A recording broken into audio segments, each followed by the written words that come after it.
Okay, thank you so much. Oh. Om Banza Sato Samaya, Mano Balaya, Bandra Sato Denova, Dedadedum. Sudo Kayo Membawa, Subo Kayo Membawa, Anorado Membawa, Sarvasedim.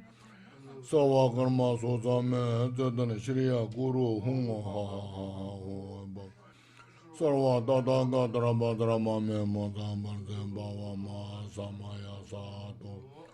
Om Badra Sato Samaya Mano Balaya Badra Sato Denoba Dedo Dedo Sudo Kayo Membawa Subo Kayo Membawa Anorado Membawa Sarva Siddhim Sarva Karma Sudame Zeta Shriya Guru Hua Sarva Tata Gatra Badra Mame Manda Banzemba Ma Samaya Sado.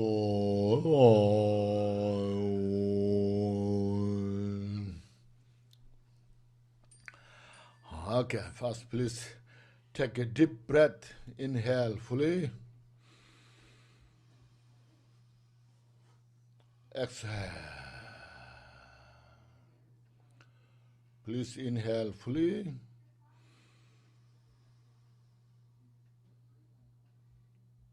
And exhale.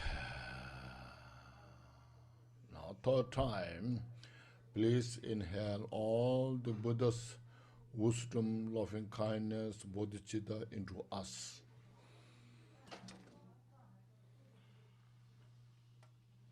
And exhale all our negativities.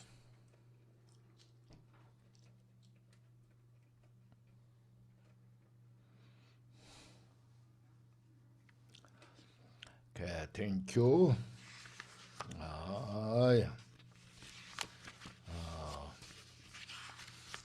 Today in the afternoon, this I thought if we could do this short Guru Yoga. Do you have that copy with you? The copy of the short Guru Yoga? It's called the Guru Yoga that brings the Dhammakaya onto the path. Everybody has that. So we do this just in English. La.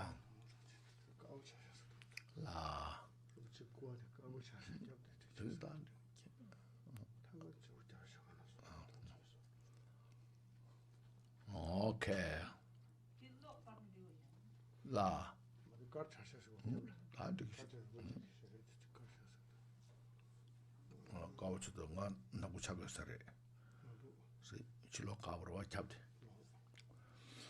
Okay. First we chant the refuge in bodhicitta. So we were chanting in English. Cultivate our meditation practice. Vajradhara Lama, embodiment of three jewels, I take refuge in you, and will until attain enlightenment. Sentient beings, victim of confused projection suffering, I generate the mindset for enlightenment in order to establish you all in the non-abiding state. Vajradhara Lama, embodiment of three jewels, I take refuge in you and will until I attain enlightenment. Sentient beings, victim of confused projection suffering, I generate the mindset for enlightenment in order to establish you all in the non-abiding state. Vajradhara Lama, embodiment of the three jewels, I take refuge in you and will until I attain enlightenment.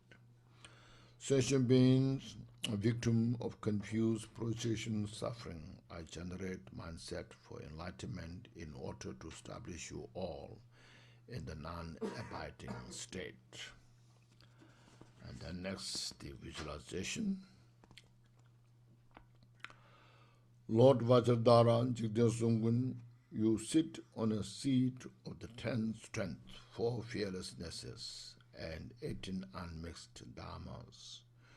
Your measure and manner marks of love, compassion, and bodhicitta radiates ray of light, and your non-conceptual enlightened activities reach all migrators equally.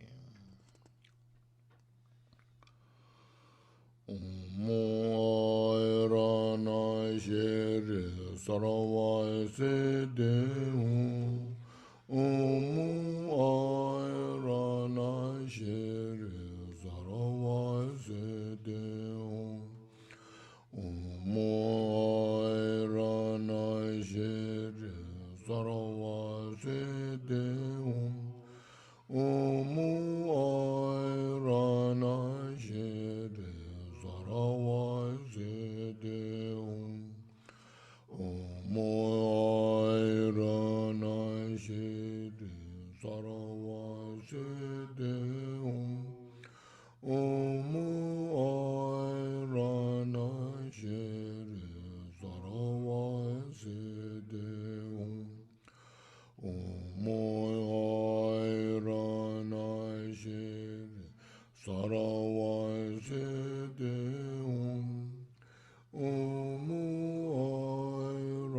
Moirana shere sarawai sede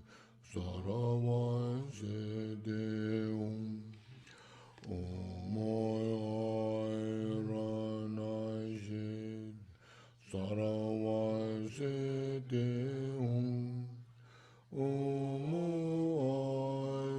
Moirana shere sarawai sede Moirana shere sarawai sede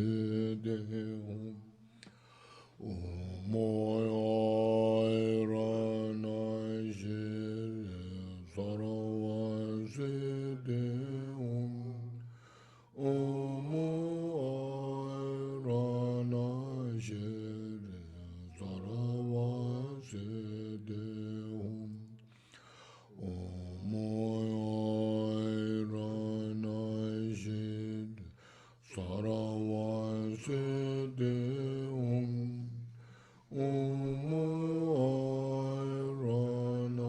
Moirana shere sarawai sede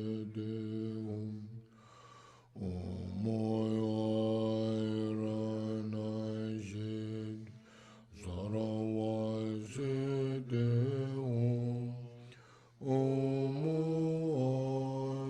Moirana shere sarawai sede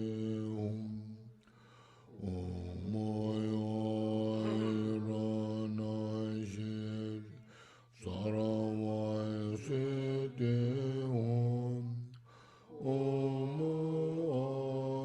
Moirana shere sarawai sede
Saravai Siddhi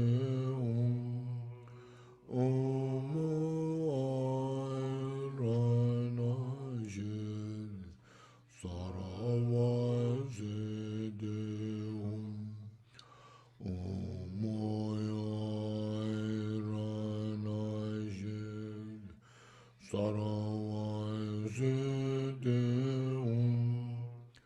Omu Airana Shir Saravai Siddhi.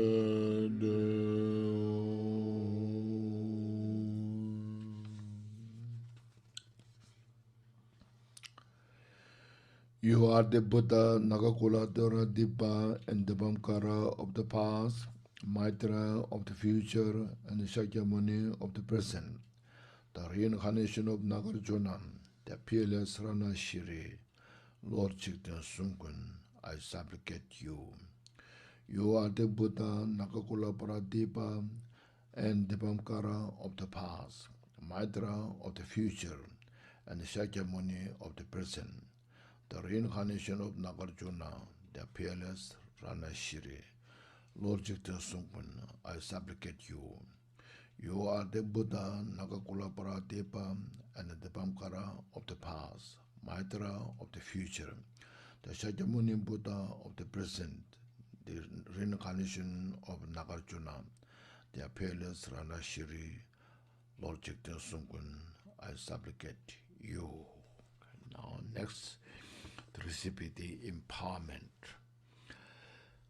Light rays emanate from the Lama's body, speech, and mind, and dissolves into my four places, thereby purifying the four obscurations, bestowing the four empowerments, and planting the seed of the four kayas. The Lama then dissolves into me, into myself, and my mind is now natural luminosity, emptiness. Now maybe I'll briefly lead the meditation. So from Lord Jikta Sungpun's forehead, white light, a nature of the wisdom body radiate into your forehead, dissolves your entire body, purifies all the physical obscurations, negative karma related to the body, and receive the vase empowerment and plant the seed of the Nirmana Kaya. From Lord Jikta Sungpun's throat, a red light, the wisdom nature of the old Buddha, radiate, dissolve at your throat, purifies all the obscurations, negative karma related to our speech, and receive the wisdom empowerment. The light pervades our entire body, and we receive the secret empowerment, plant the seed to achieve the Sambhoga Kaya. And then from Lord Jikta Sungpun's heart, blue light radiate, the wisdom nature of all the Buddhas, dissolve into our heart, purifies all the obscurations, negative karma, relate to our mind, meditate our mind as nature of the space, and receive the wisdom empowerment, and plant the seed to achieve the Dhammakaya. And then from navel of Jikta Sungpan, yellow light radiate or emanate, which is the nature of all the Buddha's complete wisdom nature, dissolved at our navel, purifies the obscurations of the body, speech, mind, receive the blessings of all the Buddha's wisdom, body, speech, mind, and receive the fourth empowerment, plant the seed to achieve the Swabhavika Kaya. Then after this, Lord Jikta Sungpan, with the great wisdom, compassion, dissolve into light that dissolve into us from our forehead, pervades our entire body, speech, and mind.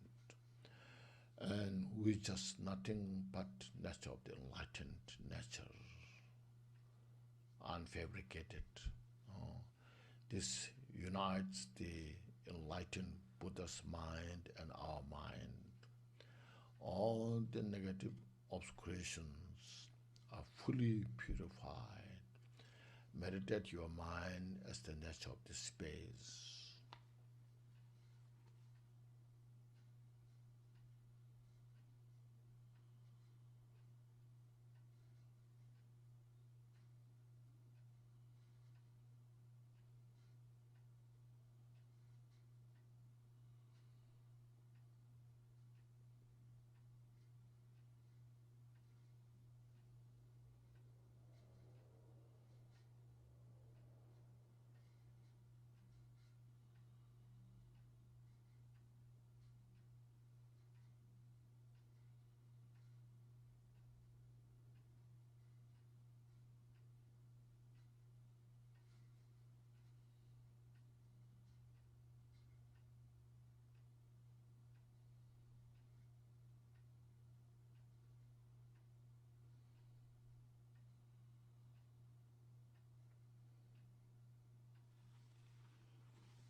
The next dedication prayer. Through both the innate and the innate virtue and the virtue accumulated in the 3 times by all in samsara and nirvana, may I and all sentient beings feeling space, none left out, realize the co-emergent ultimate reality and attain the final state of non-abidance in existence and peace.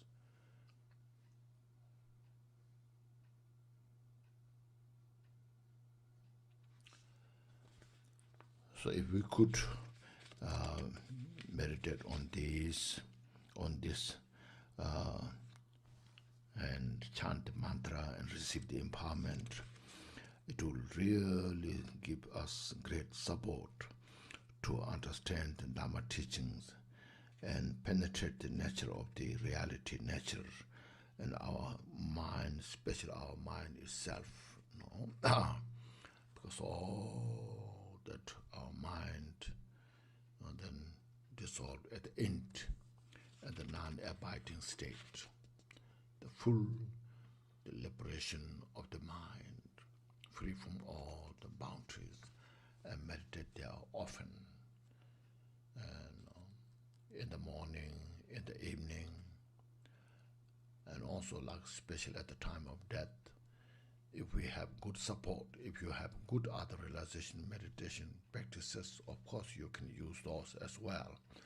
But in case this you can do, simply just is so concise, profound, short, and receive all these blessings, and your mind abide in that nature, inseparable of your mind and the Jigten Sungwon, which means all the Buddha's mind, and that is your own nature of the mind. And definitely it will bring great result.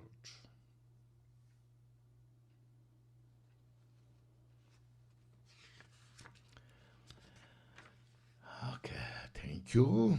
And now, yes. So this morning I related a short description, the second, third, fourth virtue statement, which Buddha taught as it is, as the reality nature, not as something Buddha created.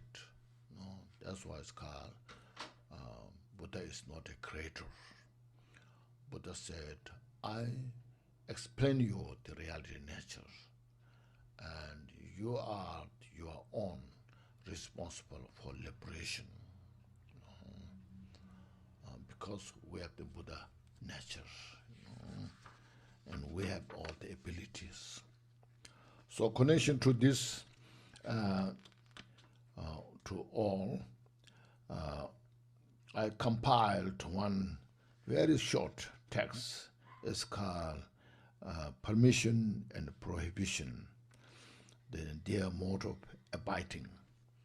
Actually, we should say permission is the prescription, and prohibition is the proscription.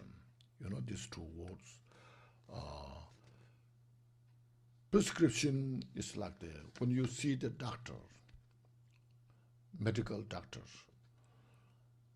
then doctor will diagnose whatever problem you have, will prescribe you need this kind of medicine to get help. So same thing, Buddha prescribed all the practices we need to free from samsara, to achieve enlightenment. Prescription, okay? And proscription is, we are suffering in the samsara. What are the causes of the suffering? So prescribe means don't repeat the mistake again. We have to go forward. Don't stuck there. Don't stuck in the samsara. And go forward. So prescription. So prescription and proscription, those two words are very, very important. The doctor can help us to diagnose and give us a right medicine if possible. So Buddha, as like a doctor, Buddha sees all the nature of the samsara and the cause of samsara, and such great compassion. The Buddha was overwhelmed by the suffering of the sentient beings, and then taught the Dharma teachings. So how I can help to these individuals in the samsara? Kind of say, such a powerful wisdom, seeing all directly in the samsara, the suffering, and then compassion. So with that, giving us all these teachings that, this morning I have explained briefly from this GONGCHIK, the Sattva Dharma Rasa Eka. You remember that? Then the translation in Sanskrit, Sattva Dharma Rasa Eka. Sattva Dharma, the holy, the precious, the pure Dharma. Rasa Eka, the one taste of all. So Buddha, this title is very important. The prescription and proscription and their mode of abiding, how things abide, how things lie, as it is in the relative state, in the absolute state. So he's kind of some abbreviated but complete. So I'll read this and then we'll explain. It said, may all be virtuous. I respectfully pay homage to all the Lama, to all the Lamas. Here Lama means teacher, includes Buddha, from Buddha to all our lineage masters and our root teachers, Lama, who have mastery over the object of knowledge, who are completely understood first the various subjects, all samsara nirvana, which is, should say, the causality, nature, or the cause, conditions, and their manifestations. And then that of the past, present, future. And then as they're on that their nature itself as the emptiness. So within in emptiness, then manifesting all this various knowledge, subject, phenomena. See, like in the space is empty. Because of space is empty, then it has a space to manifest all the planets, galaxies, stars, everything. They manifest from space and they dissolve into space. See? Objects of knowledge. Embody compassion. It's not just wisdom. Most important is compassion. There are some individuals who are so wise, has great knowledge, but doesn't have much compassion. So that doesn't connect with us. We connect to Buddha because of Buddha's great compassion. Just the Buddha's compassion just flow like a water. So that makes its connection with us. Embody compassion. A friend to all the migrants because of their compassion. Buddha is the friend of every sentient beings, protectors of all the sentient beings, and ensure unmistakably what is to be adopted and what is to be abandoned. So out of wisdom then shows us the path without any mistake, pointing us the nature of the samsara, the cause of the samsara, and then how to get out of this step by step towards the enlightenment. That too. That's true all the cause of suffering. This is the cause of suffering. You should avoid prescribed. This is the cause for peace and happiness, and taught us how to know, practice prescribed, abandon. For you fortunate ones with a sincere interest in the Dharma and an open door of intelligence, so those we who are very fortunate, which will come precious human life and met the Dharma in this life, we got opportunity to take refuge in the Buddha Dharma Sangha. It's totally such a great fortune we have. So to those, and also has such a mental capacity to understand the reality and nature. To this, I share this advice on what it is to be practiced and what is not, in accordance with the causality mode of abiding. How things, as earlier mentioned, they abide, they relate, how they manifest according to this.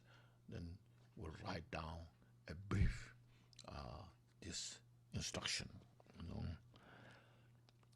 This excellent body support with its 8 leisure and 10 endowments.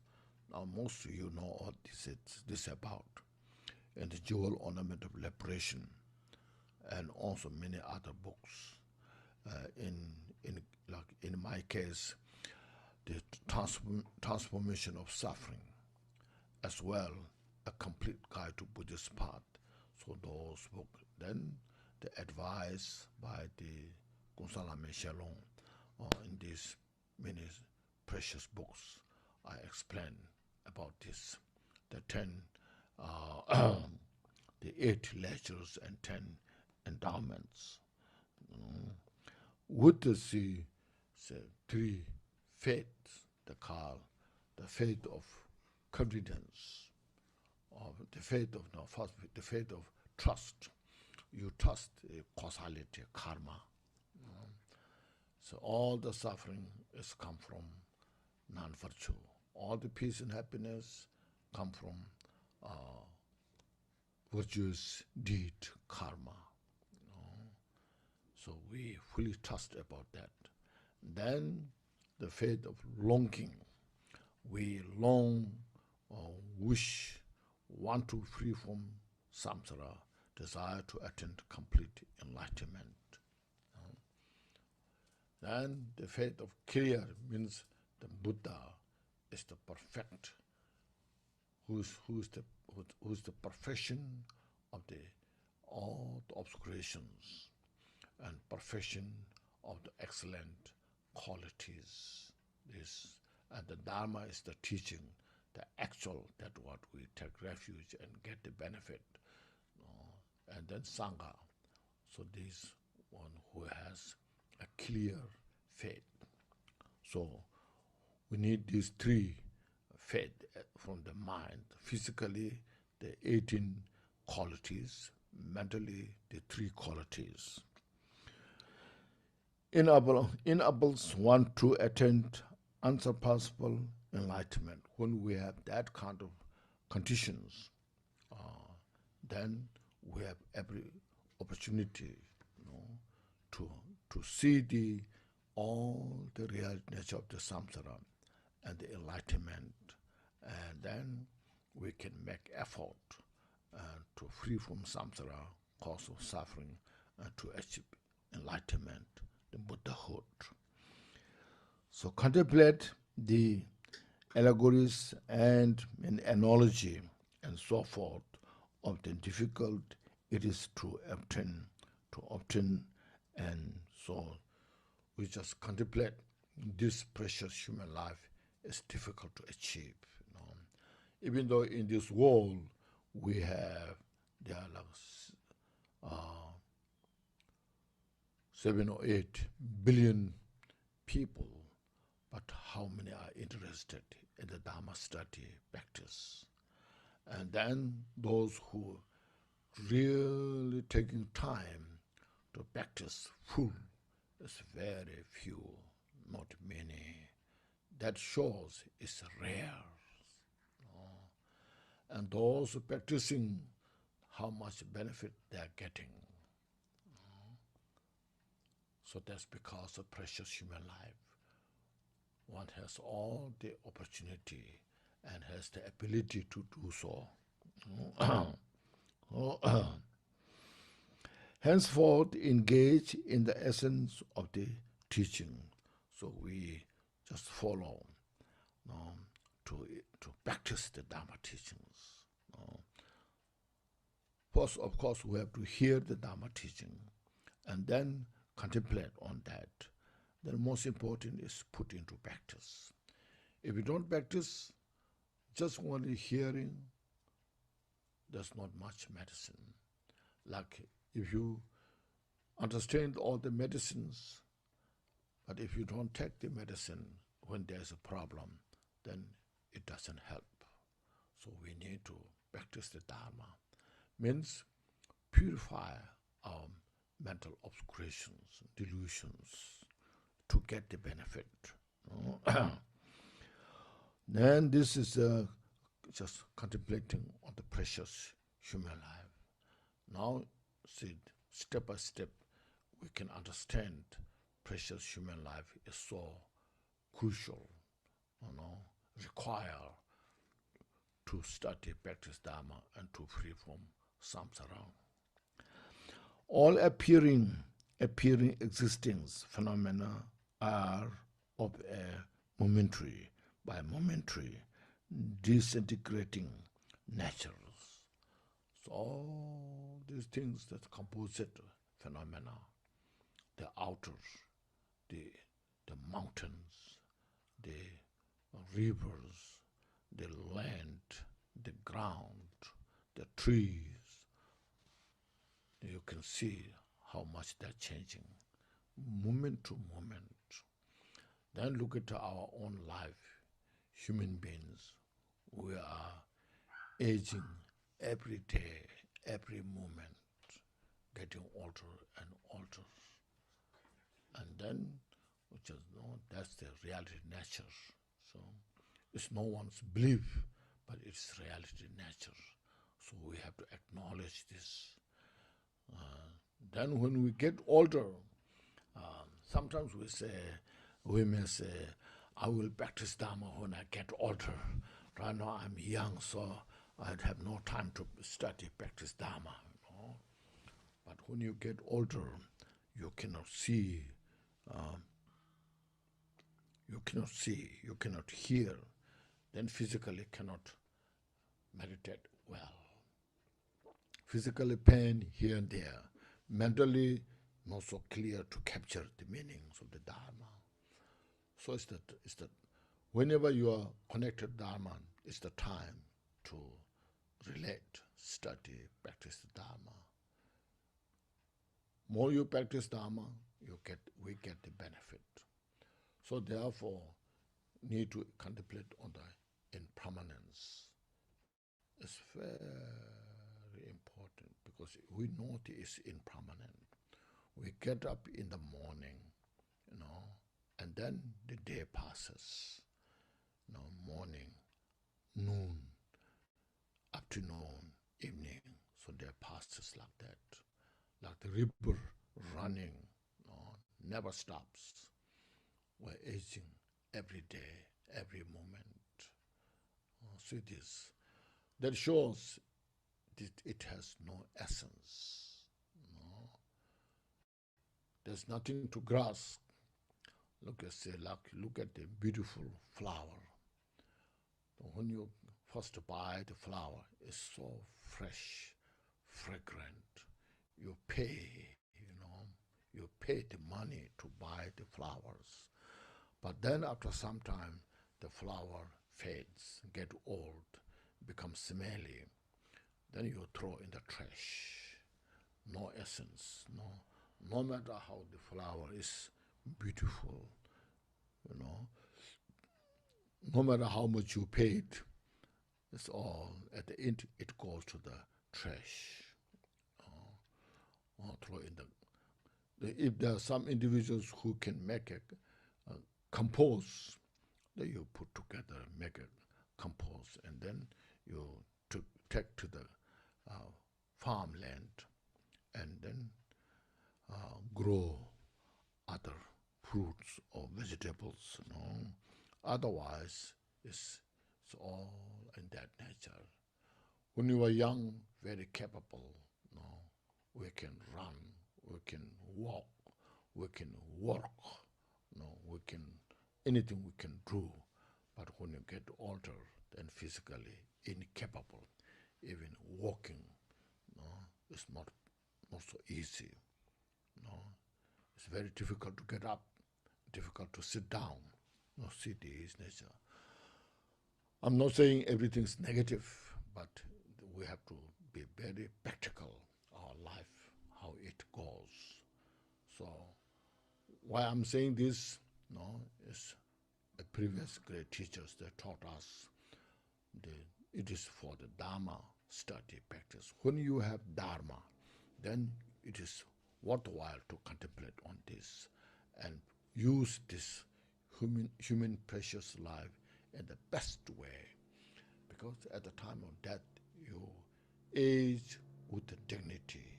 You get sick with kind of joy, and when you die without fear. So this is the purpose. That Dharma study practice gives us this kind of opportunity. That's why we need to reflect carefully.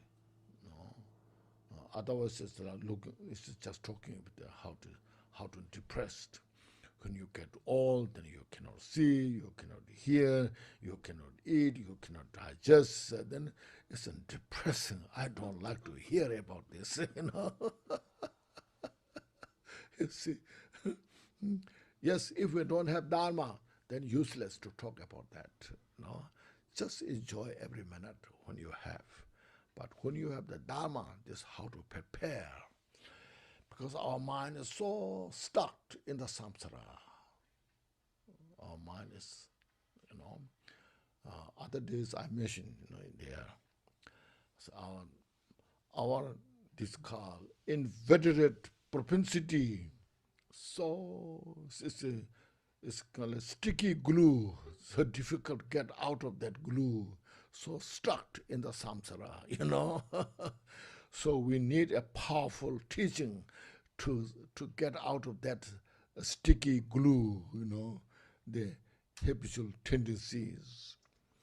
Because if we are stuck in that sticky glue, then there's no time to free from suffering. We just repeat the suffering again and again. Then day after day, year after year, life after life, no way to get out of this. For this reason, we need to reflect on this, When Milarepa, everyone knows Milarepa, we should really have, saying he gives us such a great example how he practiced successfully. His father was very successful businessman, built a very beautiful house, very elegant, beautiful house in that village. So then his father died, and then somehow his uncle and aunt tortured the family. So Milarepa left for good to take revenge, to practice the black magic. So Milarepa then went, and he was very successful practice of those, and successfully took revenge. So his aunt and uncle, their house, all the farmlands are just destroyed. But then Milarepa, he realized that he made such a heinous karma, negative karma, and then if he felt if he died with this karma, then there's only one way to go to the hell realm, no other alternative. So he convinced his mind, and then he looked for great master who can teach him. Finally, he found Marpa, and then under the guidance of Marpa, he received all the complete teachings and practiced successfully. He received all those teachings. Then he returned to his homeland, wanted to see his mother and sister. But when he returned, his mother died, his sister scattered. The beautiful house was like haunted. So then it reminded him about the impermanence.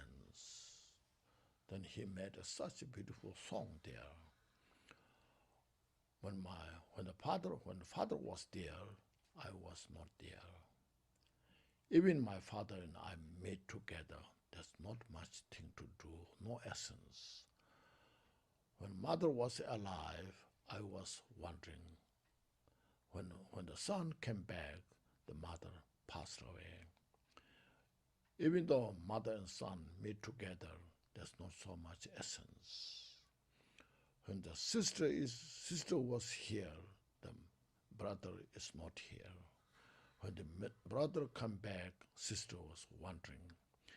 Even though sister and brother meet together, there's not much essence. When the house was there, the owner was wandering. When the owner came back to the house is haunted. All the birds, these are just nesting. So even the house and owner is there, not so much essence. Now I realized how everything is impermanent. I must go to retreat, practice. So he just stayed at the house just with only 1 week. Then he left for the retreat. So that with such an understanding of the impermanence, there was an urgency of for the meditation practice. So he left for the retreat. While he was in the retreat, there was very little provision, food for him, very little. He was eating nettles, these things. And then one day he has one pot, clay pot to cook the nettles, taking his clay pot on his hand and walked on the road. The trail is very rough because there are no human beings going around, So he stepped on the rock and fall down, and then the clay pot was broke into pieces. At the first moment, he has that clay pot, said, "This is my pot where I cook the nettle." Just in the second, the pot was broke into pieces. And that impermanence is so kind of fresh. It's like a magic show. It's like the, I should say, mirage. And that moment, the impermanence reminded him is so powerful that he was so grateful to receive the teachings. So this breaking the clay pot became such a great teacher to Milarepa. He said, the pot is just there and broken.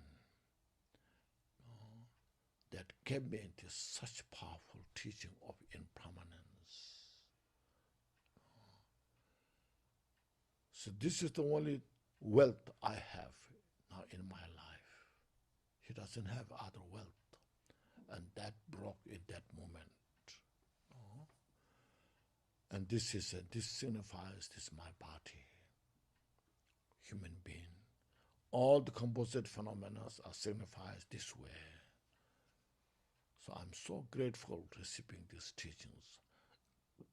Now I will meditate more, better, ever before. So like that, everything becomes the teaching, Dharma teaching.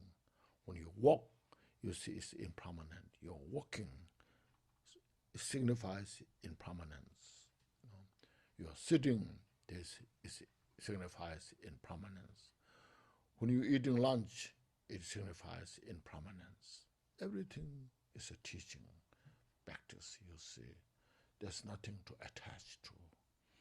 You may have such good tea, but as soon as you drink, it's finished. So there's nothing to attach to. So impermanence is a teaching which helps us to purify our attachment. It will help us to purify our aversion. That knowing, awareness of the impermanence itself is the wisdom. So having that wisdom then gives us this teaching of the impermanence, purify to all these our mental afflictions. So look at these, meditate. Impermanence, sometimes we may think is negative, but it's not negative. It is the reality, nature. Everything that which is composed is finally disappear, will go. So reflect on this, meditate. We don't fight each other. Live harmoniously, peacefully, and make your mind more flexible. All our arrogance has no place. So they are only cause of suffering. Purify those. Support each other, help each other, meditate. Whatever time we have, be useful. So that's the impermanence is such a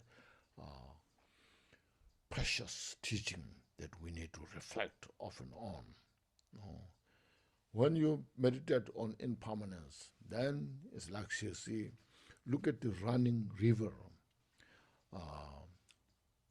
In our gross mind, we will say, I saw this river last year.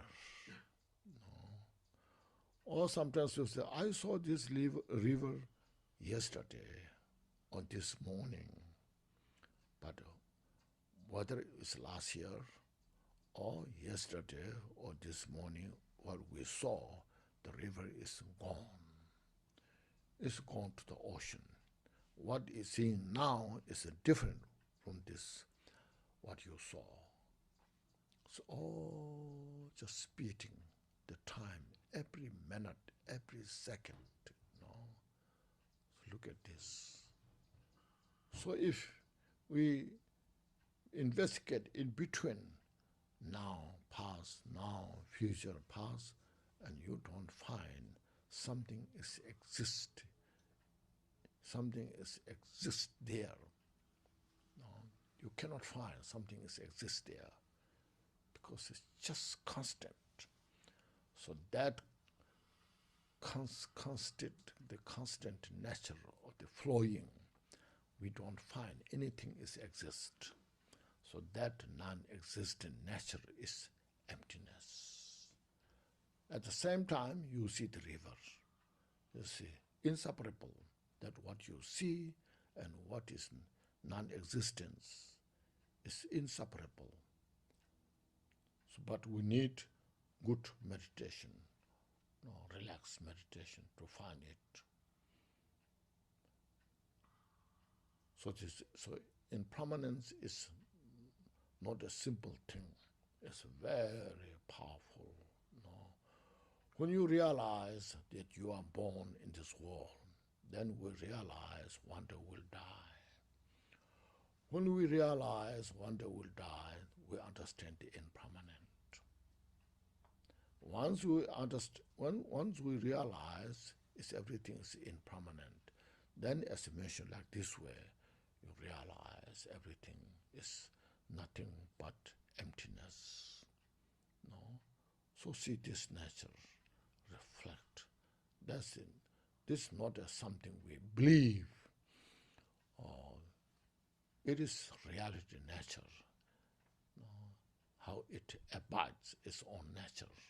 See, so that's what's called the moment disintegrating nature. Know oneself and all others to be impermanent. So we should see we're all in that nature. Myself is in that nature. We are in the same boat, others and oneself. Everyone in the samsara, human beings, non-human beings. Within this state, we all desire for peace and happiness. No one desires suffering. And then there's a sense of loving kindness, compassion. When there's love and compassion, there's a peace, there's a harmony. Itself is virtue. Then from there, we desire to free from samsara, attain enlightenment, Buddhahood. So reflect on this, meditate on this. So when you could do this, every moment is the meditation, reflection. Every moment is the opportunity to purify our obscurations. So strive in the changeless and sublime Dharma.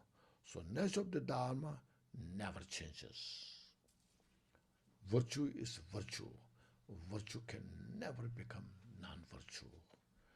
Non-virtue is non-virtue. Non-virtue cannot become a virtue.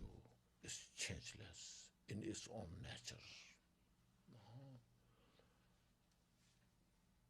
Impermanence is impermanent, always in that impermanent. Everything constitutes within in the causality, interdependent, connected each other. Because of this, then it's called changeless. emptiness. This all, you can say, integrated, interrelated. So meditate on this. See, these all are just meditation. Follow into practice. There's so much teachings about impermanence, but this is what I said are just brought into essence, you see. And reflect on this.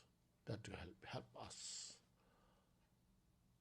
to reduce our attachment, grasping, fixation. In the past, so many great teachers who have meditated on the impermanence in this way got such a great benefit.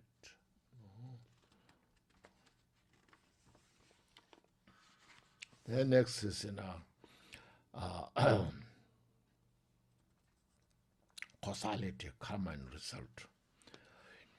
All these appearing phenomena which brings happiness and suffering, say that if I have this, I'll be so happy. If this go away, I'll be so happy. Or if this go away, my suffering will be less. There are some you can see in your life. The conditions of the house, conditions in the house, what you have, with the people. First we buy things for, if I have this, I'll be so happy. I can do things easily. But after some time, it makes you boring. Oh, this brings me suffering. I need to get rid of this. I don't like this because I'm not happy with this. It brings me suffering. Then it brings suffering, and it takes time to get rid of it. When I should get rid of this, today, tomorrow, when, And also different people, when you meet first time, oh, that person is so beautiful, so wonderful. I'll be so happy if I stay with this person like this, But then after some time, when you meet again and again and again, then brings all the suffering. Then you have a hard time to get rid of that person. So this all, you see, is one thing. It shows how everything is impermanent. Second thing, it shows us how everything is conditional. Everything's conditional. Nothing is permanent, you see. So, arise from the basic character, inexorable karmic causalities, inexorable, infallible. All these things you see, whatever we do, it becomes a cause. Cause to bring either happiness or suffering. So we need a wisdom to see that. Or whatever we do something, it will not become a cause for everything, will not become a cause for peace and happiness. Or everything is not become a cause of suffering. Every individual has distinctive effect to create such a cause and condition for peace and happiness. So this is called karma. Sometimes we say something wrong things happen in our life. So this is my karma, something somewhere made up, somebody came into your life, saying this is my karma, without realizing every moment is the cause for the peace and happiness. So it's very important. Every moment, every second is the cause for peace and happiness. Therefore, we need mindfulness, awareness. So Having said that, see, we have to be kind of, we have to understand every time is opportunity. So to having that, we need the wisdom to see things precisely. And then we need having wisdom, that mindfulness and awareness to understand that. Otherwise, sometimes when you do something, so you may think, what this make the difference? There's some very brilliant person who have such a smart mind, and if you kill like a mouse, the mouse is destroying your house, or what's called terminate, which destroys your house, a mouse, so I need to get rid of my mouse, terminate all this, because it's taking exterminate, and so what it makes, what it makes the non-virtue to kill that, it's okay, Then you see, it shows we don't have special insight in the mind. We don't have an ability to see the virtue and non-virtue. This is something very important.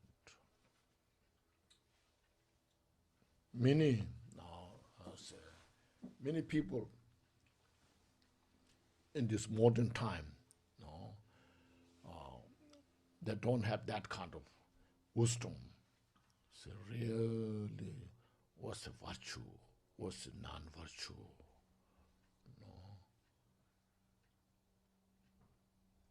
It's very dangerous.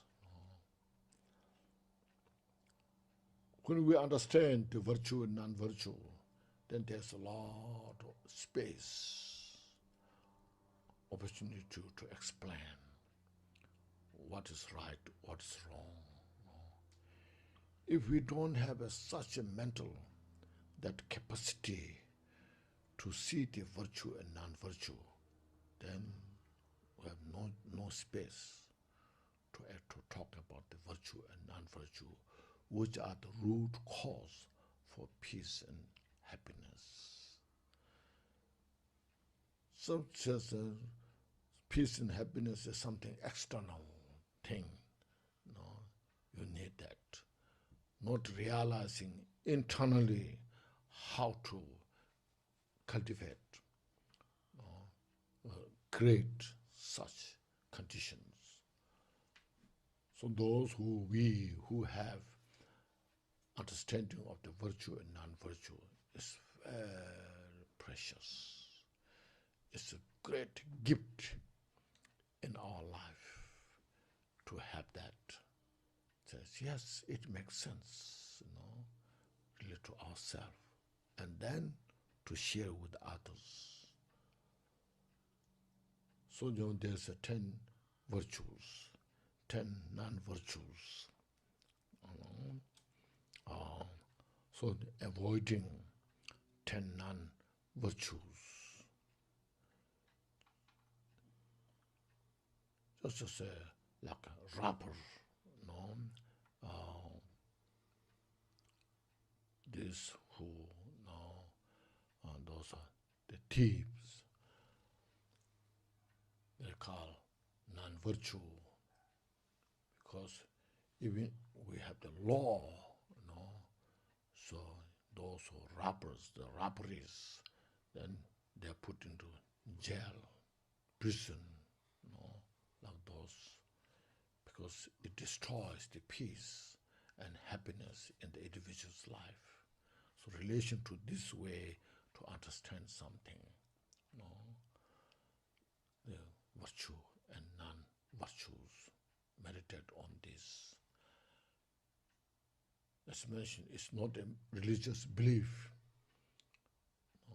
those who are virtuous practitioners, it's nothing to do with the spiritual something. It's reality, nature. It's a practical approach, a way how to bring peace and happiness in our daily life. So we have to kind of pay attention on these things are very important. Otherwise, sometimes when you study Dharma, we look at the very profound philosophy and all those. Those are good things. But first we have to know in our daily life how to relate to our practical living life. What's called right livelihood. So inexorable karmic causality. With a fully pure wisdom eyes, we need a wisdom eye to see that. Be unmistaken with regard to the acceptance and rejection. See, we need such kind of wisdom eye, what to accept, what to reject, what to accept and what to practice, or what to adopt, all the virtuous deeds, and what to abandon, the cause of suffering, physically, mentally. This is the, there comes also, you see, precepts, there, as this morning I briefly mentioned, this it's called lay precept. Then, novice monks and nuns precept, and full ordained precept. So the relation to this, just how important it is. I used to tell this story. If I repeat again, there are some maybe newcomers can get the benefit. This Tuba Bishi, as called For Harmonious Friend. Many you have heard of that. It goes back many centuries ago. Near with Varanasi, there was a place called Kashi, yes. That time, I think it was a big state. There was a king, and then the people, of course, and a dense forest there. So in the forest, there are 4 animals. The monkey, first elephant, then monkey, rabbit, and bird. You see, there's a lot of, usually we have those painting or drawing, very popular. Sometimes they use as a gift, So these 4 friends. So in that area, there's one spring water. So they come to drink the water. So these 4 animals, they meet often or every day, when they come to drink water. So they meet, since they meet every day, they become a good friend. They know each other, drink the water, and they discuss, talk. Then after some time, the bird said, now we are so harmonious, we are so good friends, wonderful. Now if we know who's older and who's younger, then we can respect the younger one, the older one. Then the elephant said, maybe I'm the oldest, because there's a tree, look at the tree. The first time when I remember, the tree is my size. The elephant, the baby elephant, this maybe, no. Then the monkey said, in that case, looks like I'm the older, because when I remember, the tree has a few branches. The rabbit said, oh, in that case, I'm older. First one I remember, just only coming up from the ground, sprout, few leaves are just coming. And then the bird said, in that case, I'm the oldest, because I ate the fruit from other tree, and then I shed the here when I came to drink water. So the seed from my shed is now fall on the ground, and from there this tree have grown. Okay, so you see the picture, you can see the big tree. Next to the big tree you can see the elephant. On the elephant, monkey. On the monkey, rabbit. On the rabbit you can see the bird. So that's how they become so they're very good friend and respecting each other so well. So that way some years pass.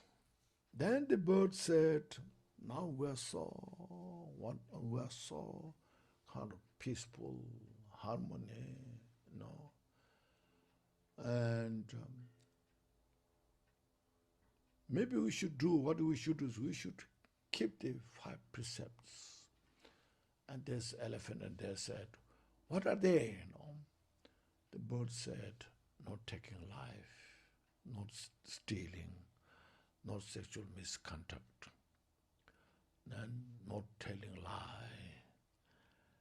And that time, of course, there's no alcohol, So say, let us trust the causality, karma, So let's trust this. So these 5 precepts.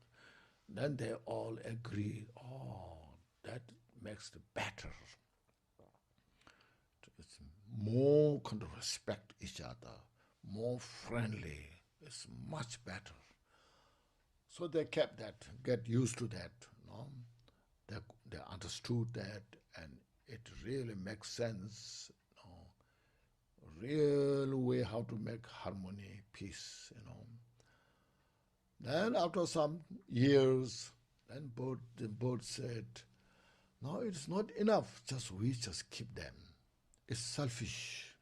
We should share to all in the forest. Everybody in the forest, if they practice this, will be much better. Okay, how we should do that? Then the bird gave the wisdom. The elephant, you have a tongue, so you should take the responsibility. All like tiger, lions, and all this who has the fangs, So you should teach to all those animals. And monkey, you have fair, so you should teach all those others who has the fair like you. Rabbit, you should teach like in your family, and they like the deers, so forth. And I will take responsibility to teach all the birds. So then they agree to that, and they're so happy to do that. And then they kept busy going around, sharing that wisdom to all others. And then the whole, that country becomes so peaceful, And when that becomes so peaceful, then you see the rain falls in time. There was no drought. Harvest was beautiful, successful. Everything grows so beautiful. All the fruits of that country, that people of those animals can survive eating those all the fruit, because there was no drought, and So that power effect also felt people in that country, the king, the ministers, the people, subjects, everyone. So the king thought, oh, that's wonderful. There's no sickness, no disease, no famine, no drought. Everything grows in time. So the king thought, because I rule the country with my compassion, because of that. All the people thought, oh, because we kind of so obedient with the king. Whatever king said, we followed. Because of that, this may be. Otherwise, who could be, So then inside, in the mountain, there was a great meditator.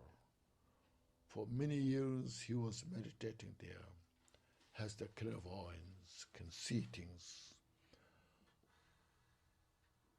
So then that meditator is called Rishi. He told to the people in the country, these all wonderful things, what is happening, good weather, no drought, no famine, all the fruits growing perfectly, all the harvests growing perfectly. It's because in your country, there are 4 animals, friendly animals. It's because of their deeds effect. So they all know the king and all the people so curious what they did. And then the meditator explained to the king and the people in the country the 5 precepts. So then everyone is so inspired.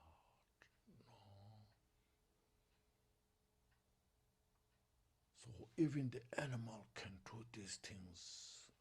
Why not we human beings can do? So then the king told all the people to follow this 5 precepts. So for many years, the country enjoyed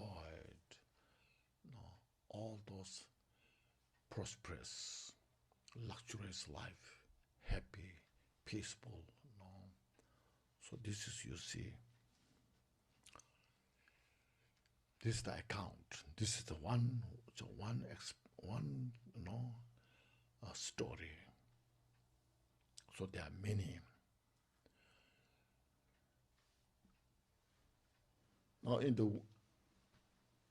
Now so they're saying, the Pastor said, they're saying,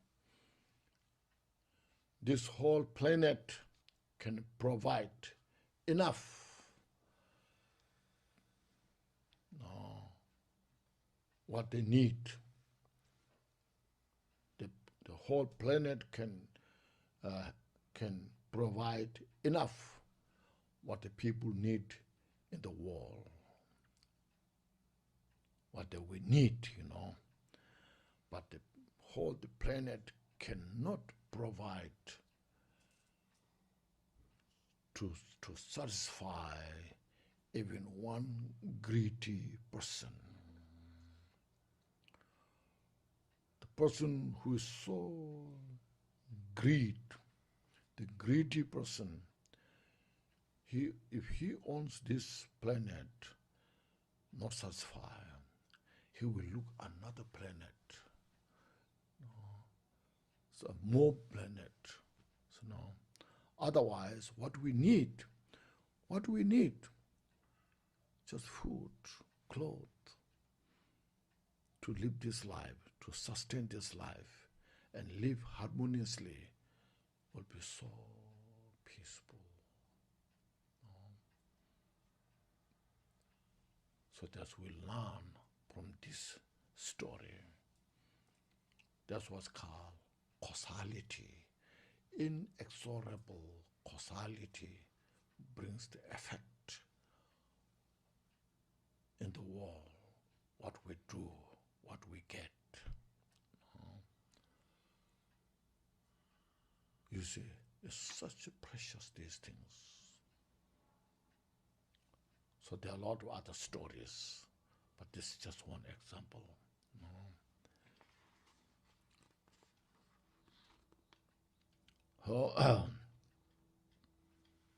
That's what's with the full pure wisdom eye, be unmistaken with regard to acceptance and rejection. Practice this meditation. This is very profound. The causalities the Buddha taught in the Vinaya, actually it's Vinaya is practice for everybody should do. It's all about the causality.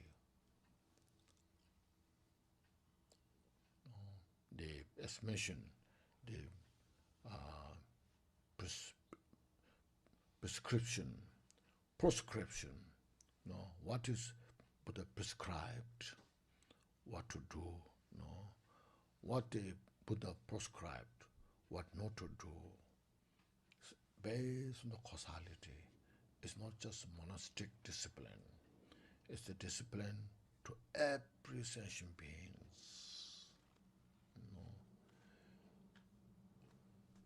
Sometimes we say we are not monk and nun.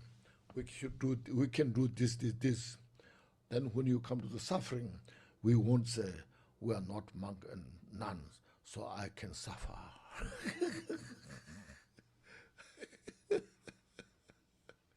See, we say I'm not monk and nun, so I'm suffering more. Why not? Why I'm suffering? Please help me. I need some help.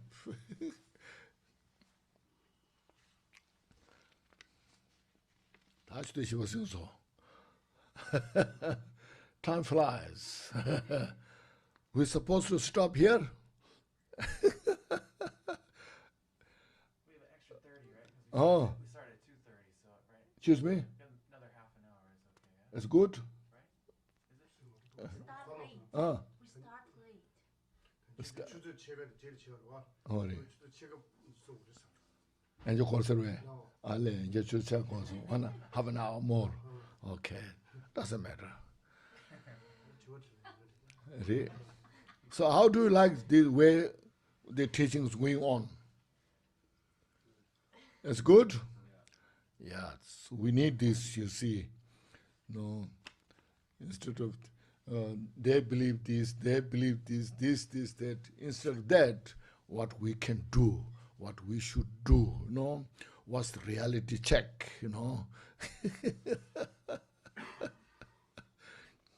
Yeah.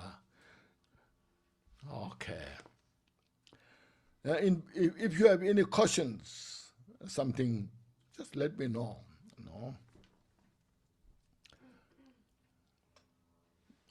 Thank you.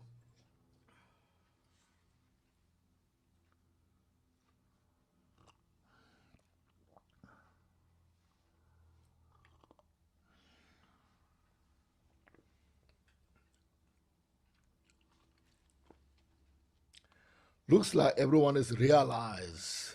There's nothing to ask, any questions. So I'm very happy to see this,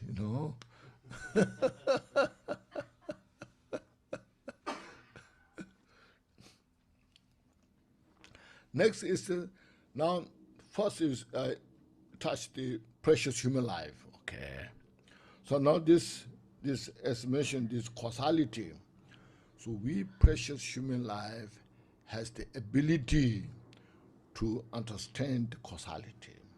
So that's precious human life. We have ability to see the causality nature, and we have the ability to follow accordingly. those others who have no understanding wisdom, first of all, they have no ability to capture the meaning of the causality. Second, they don't have the ability to follow the path. You see, so you should see, when we have this precious human life, always appreciate, rejoice. Okay, just reflect that I have done something good. Because of this, I have this opportunity. So now I will do better.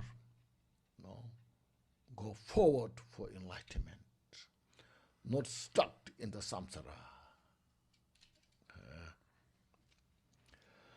Then next is reflect on the suffering. As this morning I have reflected, I have touched the subject a little bit, but here I read, no one, high or low, rich or poor, educated or uneducated, here in this state of cycling through the three worlds, means the vicious cycle of the samsara, leaves the land of suffering, strive in the uncontaminated and sublime Dharma. See, reminding the Dharma practice.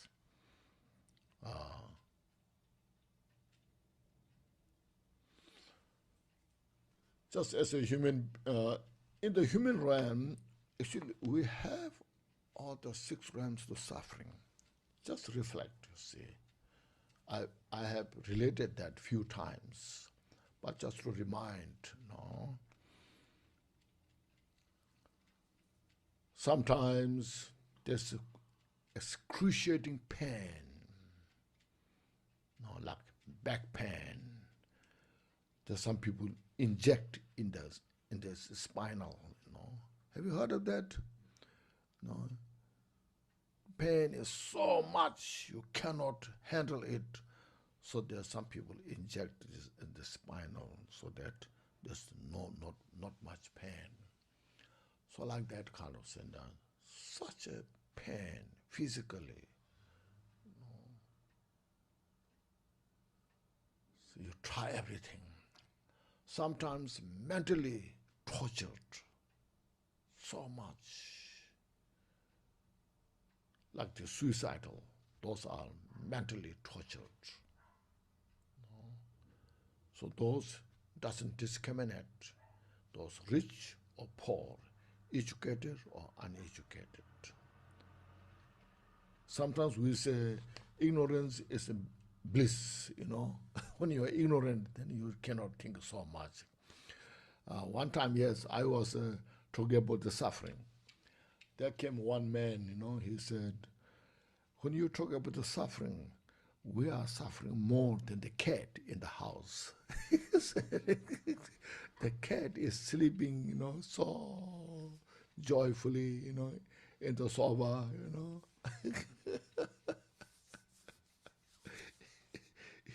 He was, he admired the cat than his precious human life,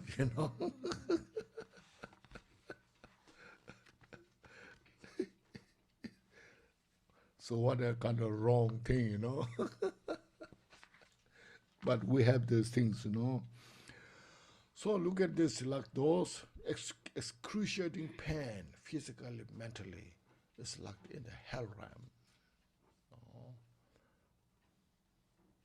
And then there's, you see, some you feel very stingy in your mind. If I eat this, if I use this, what should I eat tomorrow or this afternoon? I don't have much left. That's kind of feeling of such a uptight, stingy. It's like suffering of hungry spirit. And then sometimes when you like chant mantra or sitting, said you say, what I'm doing here, Then you're sitting there, this is wasting my time, you know. It's stupid what I'm doing here. It's like the animal, you know. Doesn't make sense. So mind follows like that. And we human beings, as you see, we're aging. As I mentioned, when you age, then you cannot see precisely, clearly. You cannot hear the sound. You know, you cannot taste the food as used to. When you're young, the foods are so delicious. It's called scrumptious, you know. But now you don't experience the scrumptious nature of the food. It's like food is just dull, you know, dull. But you eat anyway, you just to live. So like this, aging, then decaying. Like tree, if you look at the old tree, then there's not so many leaves there. No. So then you see that time when you don't have dharma in your life, then it's so depressing. You work so hard in your younger life. Day and night you work hard to make life easier, so successful. But then when you get older, this all decays. That's why I work so hard, you know.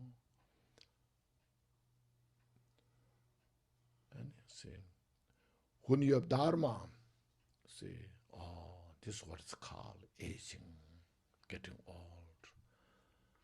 Know what I have studied. Now is the dharma to apply in my life.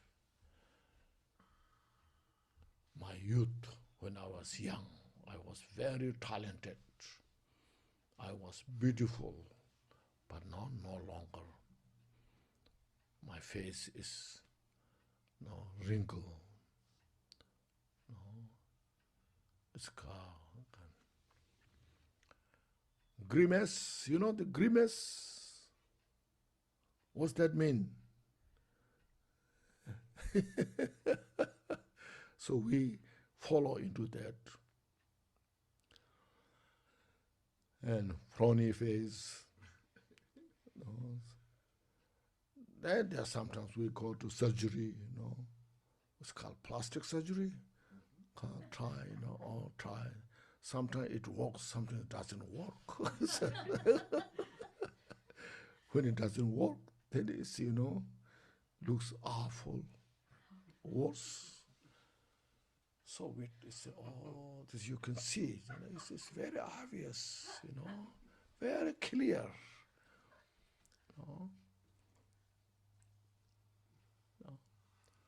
So instead, if you practice Dharma, practice loving kindness, compassion. When you practice love, compassion, bodhicitta, you are always beautiful. You are always respected. People love you because you express your love, compassion, bodhicitta.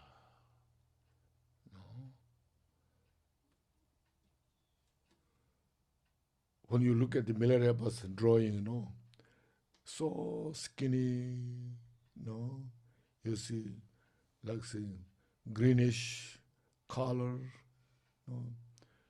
but people respect Milarepa so much. We don't say, oh, he's a skeleton, we don't like him, we don't say that. But just Milarepa said this, Milarepa did this. That shows the inner, these qualities express to others for joy, peace, happiness. So we need to focus on this. They are so precious. Rinpoche, there are two questions that came in. Excuse me? There are two questions. Two questions. Go ahead. What are they? Okay, so one is,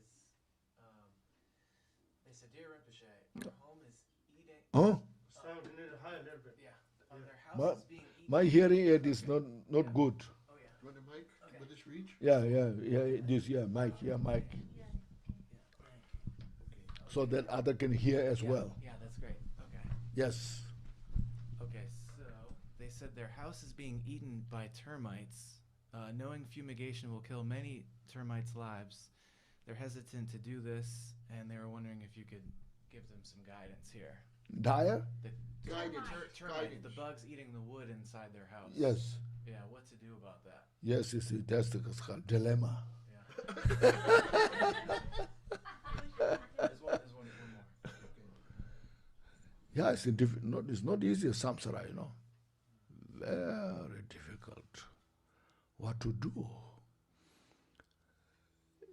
See, we don't want to kill the termite, but we don't want to keep them. Now what should do? If possible, move to another house. But the people move in will kill them. Yes. Other karma. No, that yes.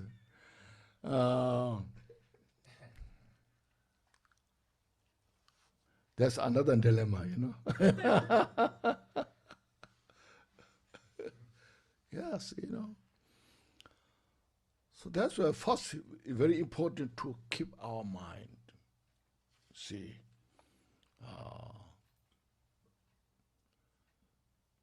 our mind, individual's mind, my mind is responsible for myself. My mind is not responsible for you and everyone, My mind is responsible for myself.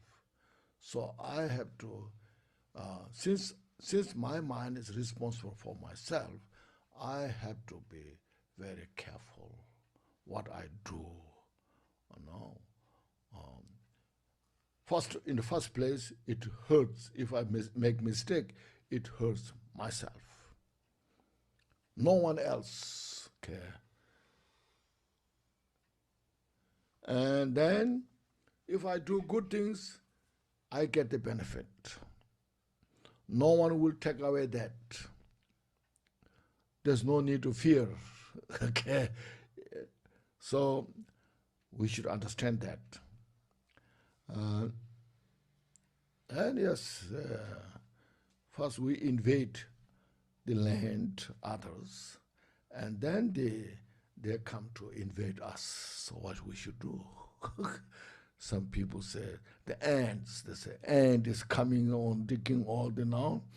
So first we invaded their land, So now they're coming back to, So what we should do? Either we should kill them or let them kill us. So this we have to, I don't have a direct, clear answer for this, but we have to, individually, we have to contemplate carefully. So we are the responsible for ourselves. What's the next? Okay, the next one is a question about with Alzheimer's.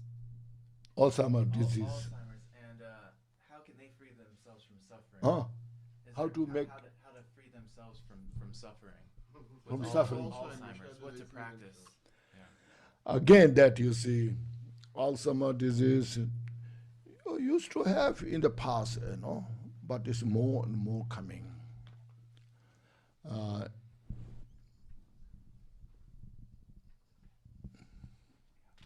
It's I think it's first of all Alzheimer's, dementia, Alzheimer's. This due to, I think, many cases, I should say, not all, many cases is due to hectic life.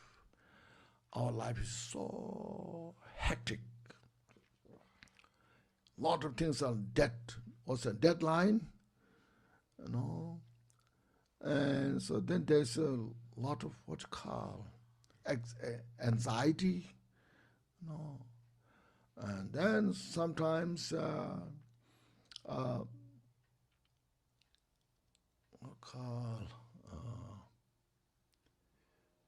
this one word I have now, it's traumatized. When we are a lot of traumatized, trauma in the life, these things sometimes some really cause a painful sickness, you know, as I mentioned, excruciating pain there's.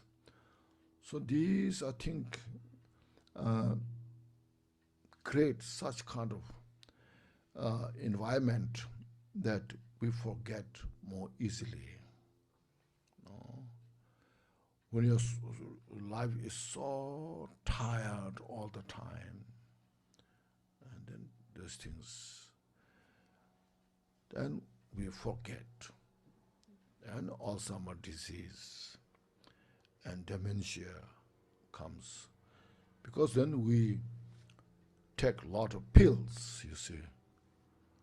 So pill like I think like this sleeping pill, if you take a lot of sleeping pills, that cause also dementia, Alzheimer's disease. So that's why when we are young, practice loving kindness, compassion, meditation, mindfulness. These are the real great cause. At the time when you have Alzheimer, then maybe not so easy because it's becoming too late. But when you are younger, you know, those time to uplift yourself, loving kindness, meditate. Just say, you know, every now and then, may all sentient beings have happiness, may they free from suffering, subtly attain enlightenment, Buddhahood. Say those prayers, meditate off and on, and then you just feel in your heart, and then try to keep your mind more peace, calm. These are the best solution. Now, before this Alzheimer's disease comes. That's why I say nowadays, I think everywhere now, so mindfulness is very important. So there, everyone encourages to practice mindfulness. There's a lot of distraction, you see. The smartphone, you see. Then some people, not only one smartphone, maybe two, one here, one in the pocket, you know. Then it's just difficult to catch up each and every there. Then this lot of distractions, all this, and then you forget. Then sometimes you forget your keys in your hand, and you are looking for key, you know.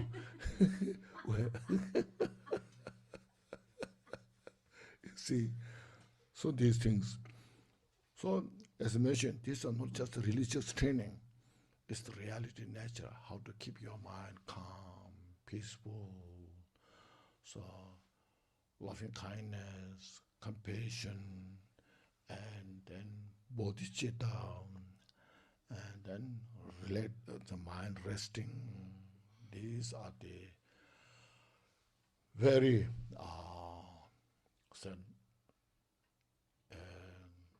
very good cause to reduce Alzheimer's disease, you know, dementia. Yes, then? Two more. Yes, go ahead. Okay, the other question is, how do we know what practice is right for our level? How do we know what practice is right for our level where we are? If they don't live close to a lama, how do they know What practice? what's best for them to do? What's the best specifically for each person? If they don't know what to do, like what practice to do, how do they know what is best for them at the time? Best practice, you choose what's the best for you.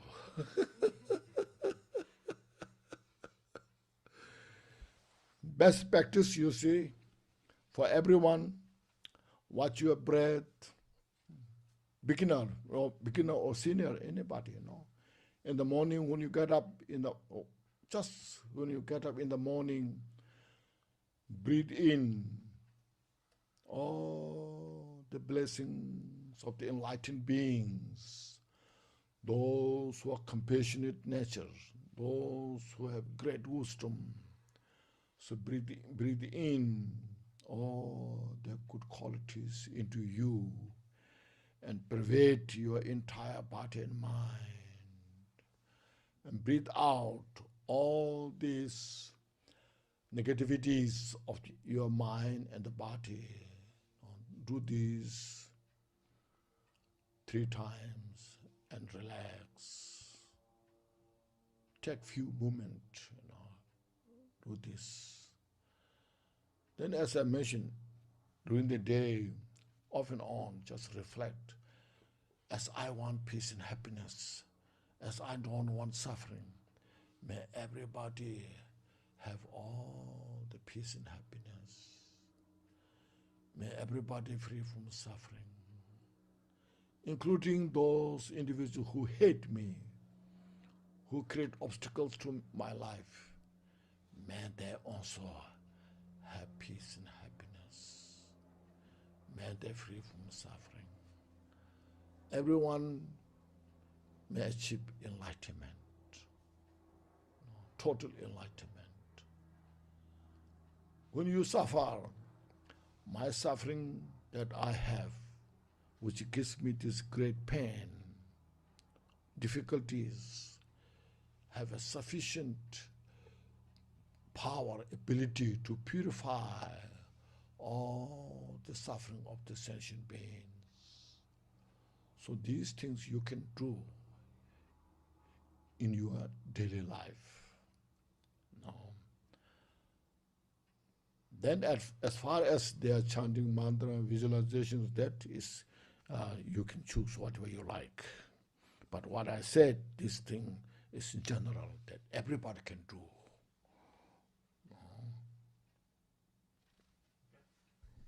That's it? No, there's a couple. One more, yeah, go ahead. Okay. Oh, good. Somebody that did actually kill the termites in their house, they were wondering if there's a sadhana practice or something so they can have a higher rebirth. The termites that were They executed. killed the exterminated. termite. Yeah. Now, if there is any practice, what? Yeah, a certain practice that could help To help what? the termites. Termite. Yeah.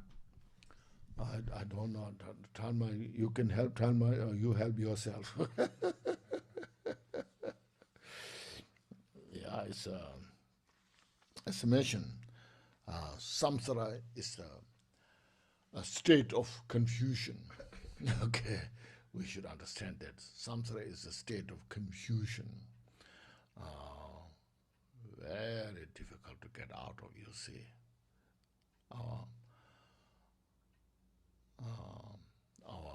Our attachment and our confusion and our grasping, this all is something. Yes, all this. Yes, okay.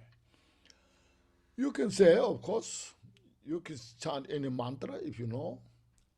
May this termite and may everybody, including this termite, free from suffering, free from that kind of life, maybe born in a better life, say born as a precious human life. You can say those prayers. It doesn't hurt, If it doesn't help, it won't hurt. So those prayers. So it's very difficult.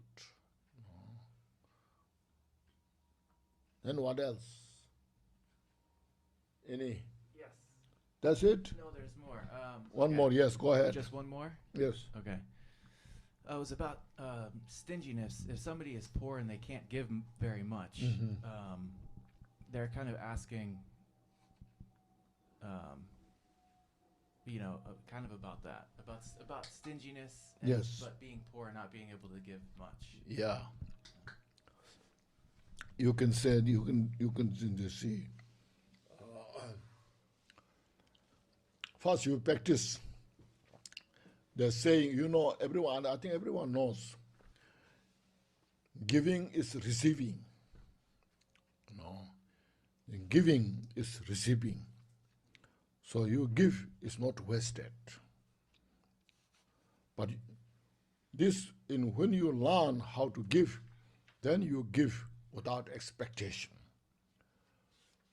Just my practice, this, what I'm doing, this giving, bring peace and happiness to this and everyone in the world. And by this effort, may everybody free from samsara and achieve enlightenment. Give that way. If you give that way, then your small practice can bring such a infinite amount of virtue, you see, because you are giving, maybe giving to one individual, but in your mind, this individual represents all the sentient beings in the samsara. No. So because that I give this small amount, may everyone have all the peace and happiness.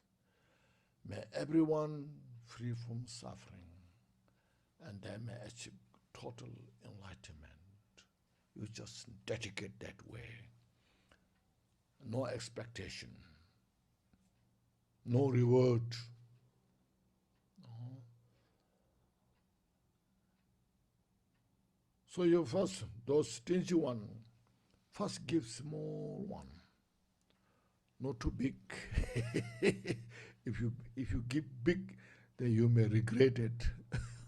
I gave such a large, oh no, I don't have much, So give what you can, a penny, a few bucks, okay. So just give what you can, and then dedicate. Then you just rejoice yourself. I'm so fortunate I could do this. So every time when you do this, you rejoice. So then you inspire to give more and more, relaxing, and that way you are giving. First of all, you are practicing the. So then also see, if you read the Madhyamaka Avatara, Chandakirti said in that, in that text, the world, everybody needs the wealth. Without the wealth, there's no happiness. Happiness is come from the wealth. The wealth is come from the practice of generosity. Said, you see. So Buddhist business is practice of generosity. More you give without expectation, but out of bodhicitta, no attachment. If you give, then you see, just as mentioned, to achieve enlightenment, and that you are providing all what you give, it brings the joy, happiness to others' life.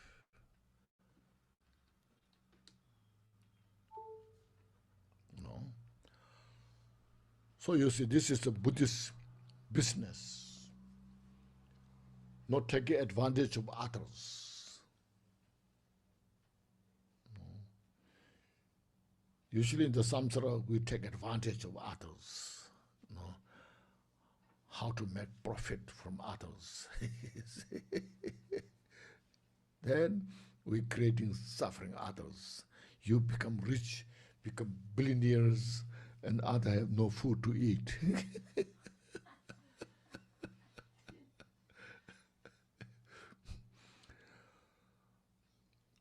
So it's sharing. Buddhist giving means sharing what you have. The king shares what the king has to his people in the country. The rich people share what they have to the poor people, So it's such a beautiful practice, Then everyone has something, to their life. See, otherwise, some are so rich, billionaires, and some are so poor, even they have no food to eat lunch. It's too extreme.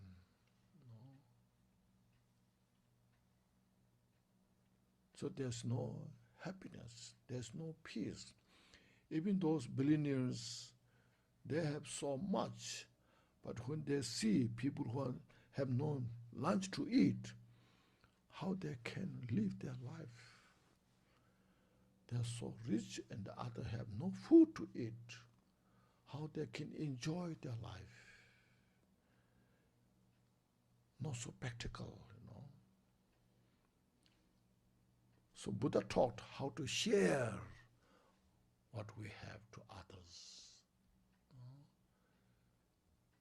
Okay, any more? Only one more. One more, yeah, go ahead. How details on what and how to purify. How to purify what? How to purify themselves the best way. Huh? How to purify. How to purify what? Yeah, purify themselves through practice. Themselves. Yeah. So Maybe make a big bathroom, then take shower. Purify.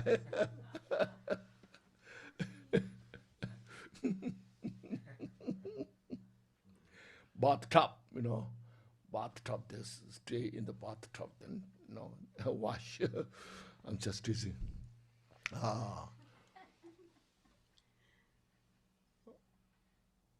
First, look at the mind, what kind of limitation you have. Then reduce those, as I mentioned. Look at the impermanence. Everything is impermanent. If you have strong attachment, they just said there's nothing to attach. Reduce the attachment.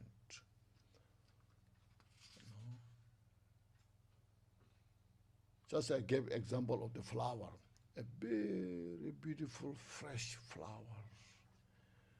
Within a few days, the flower will fade.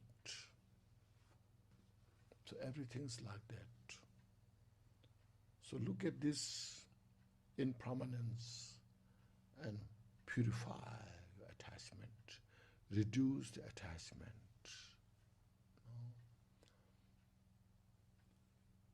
And our body, you see, so we are cherishing this body so much. It's just a skin. Underneath the skin, some flesh, then blood. Under the blood, the bones. There's not so much essence is there. No? It's all just nothing. There was a story at the time of Buddha. A very beautiful monk was walking, and then a woman saw the monk, and she was very attached to the monk.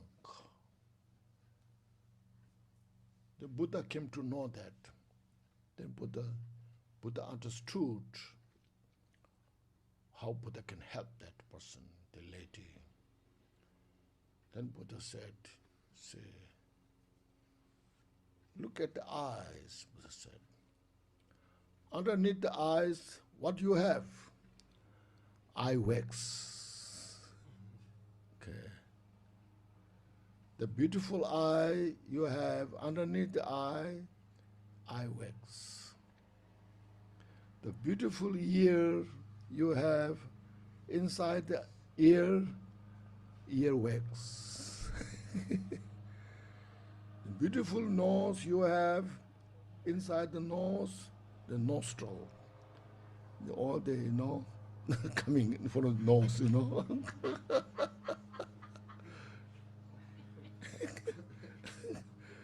The beautiful mouth, look at the mouth inside, all the slavas, all these things. So as soon as the Buddha said this, she totally realized and she achieved the Arhat.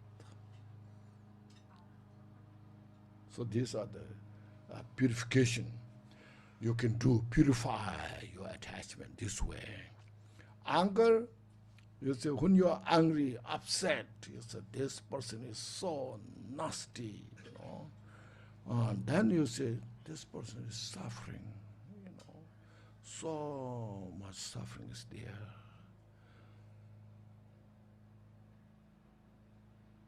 So I don't have to give suffering. The person itself is full of suffering there. So look at that. The person desire to free from suffering, but full of suffering. So I am, as a Dharma practitioner, I have the responsibility to help that person. Every sentient beings, we say prayer, all mother sentient beings. Everyone is my mother, my father, my brother, my sister.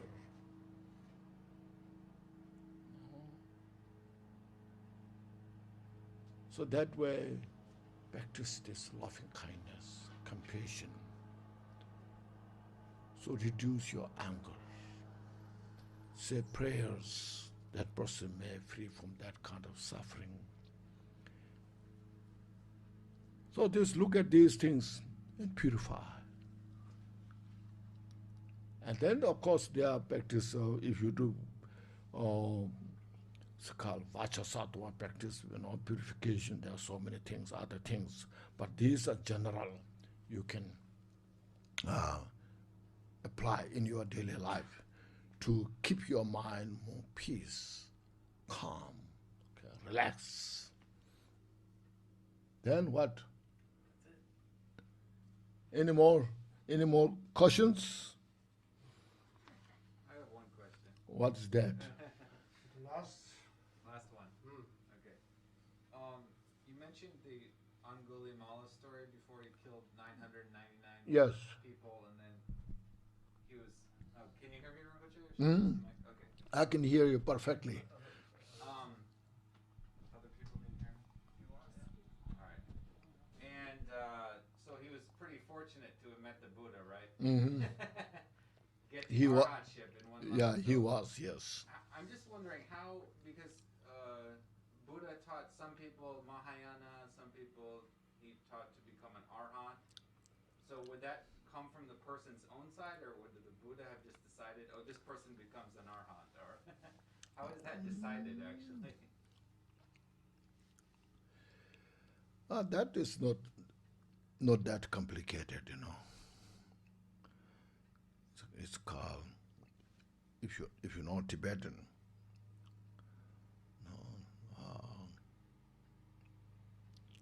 Wangbo Rap, Wangbo Ding, Wangbo Tama. It's called the capacity of the individuals who can digest the about the amount of the teachings, how they can digest, and the inclination, the interest. There's so many, the elements of the mind. So Buddha can see precisely. So Buddha gave teachings according to their capacity, what they can capture. This Buddha doesn't give randomly, without without knowing. So you take this. Buddha gave exactly that person what that person can need, what they need.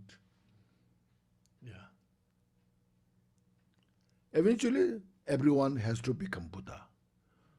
No? From Arhat, Sharavaka Arhat, Partik Buddha Arhat, slowly, slowly, they have to attain Buddhahood because they have Buddha nature. No? Buddha nature is the ultimate, the seed they have to achieve the Buddhahood.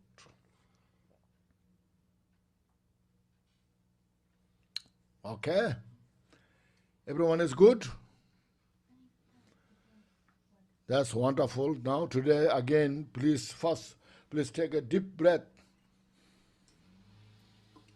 Exhale. Release all your stress. Then in your mind, say, may everybody, all Mother Sentient beings, have happiness and causes of happiness.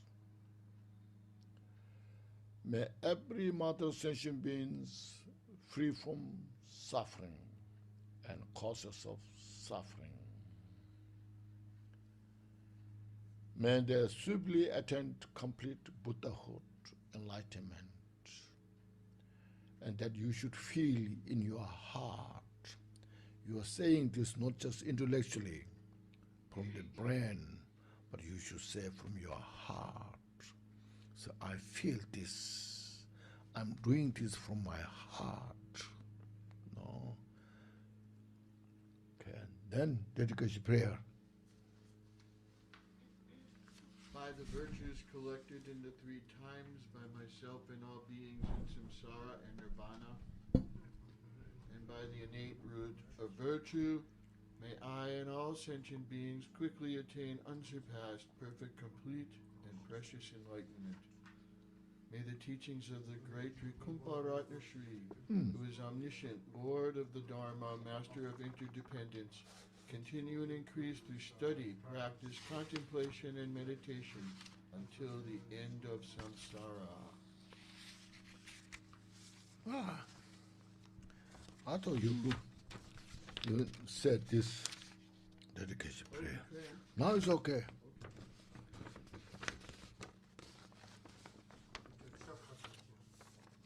Thank you, everybody. Okay, please relax. Okay, sleep with these all teachings. Okay, don't leave all the teaching on your cushion.